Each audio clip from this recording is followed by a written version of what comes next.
કોટક બેંકમાં ખાતું ખોલવું હોય ઘરે બેઠા બેઠા તો ખુલી જશે। તમારે ક્યાંય જવાની જરૂર નથી। ઓલ ઇન્ડિયામાં ગમે ત્યાંથી ખુલી જાય। શરત ખાલી એટલી છે, ડીકે ફાઇનાન્સને તમે અહીંયા ફોલો કરેલું હશે તો ત્યાં તમને એક ચેનલ જોવા મળશે ડીકે સાહેબની બેઠક। ત્યાં તમે ક્લિક કરશો એટલે એમાં એક લિંક આપેલી છે કોટક બેંક અકાઉન્ટની। ત્યાં ક્લિક કરશો એટલે એમાં તમારું આધાર કાર્ડ, પાન કાર્ડની જરૂર પડશે અને ઉંમર તમારી 18 વર્ષથી વધારે હોવી જોઈએ। ઝીરો સેવિંગ એકાઉન્ટ અહીંયાથી ખુલી જશે મફતમાં। હા, તમારો વિડીયો કેવાયસી આવશે, મોબાઈલ નંબર તમારો આધાર કાર્ડ લિંક હોય એ નંબરથી ખાતું ખોલજો, બરાબર। એટલે વાર નહીં લાગે, 5 થી 10 મિનિટમાં ખુલી જશે। અને છેલ્લે 2000 રૂપિયામાં ડિપોઝિટ કરવાના આવશે, પણ તમારું ખાતું ખુલી જશે એટલે તમારા ખાતામાં હશે, તમે પછી ઉપાડી શકશો। અમુક જે એટીએમ કાર્ડનો અને ચેકબુકનો એનો ચાર્જ કપાવ હોય ત્યાંથી કપાવી શકશો, બરાબર।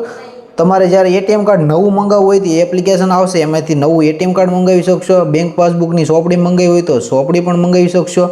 બેંકનું સ્ટેટમેન્ટ ડાઉનલોડ કરવું છે તો એમાંથી થઈ જાય। બેંકના ધક્કા જ નહીં, ઘરે બેઠા બેઠા કાંઈ ટેન્શન જ નહીં અને ખોટી માથાકૂટ નહીં, બરાબર। આ રીતની લિંક આપેલી છે, ત્યાંથી પ્રોસેસ કરો, ખુલી જશે।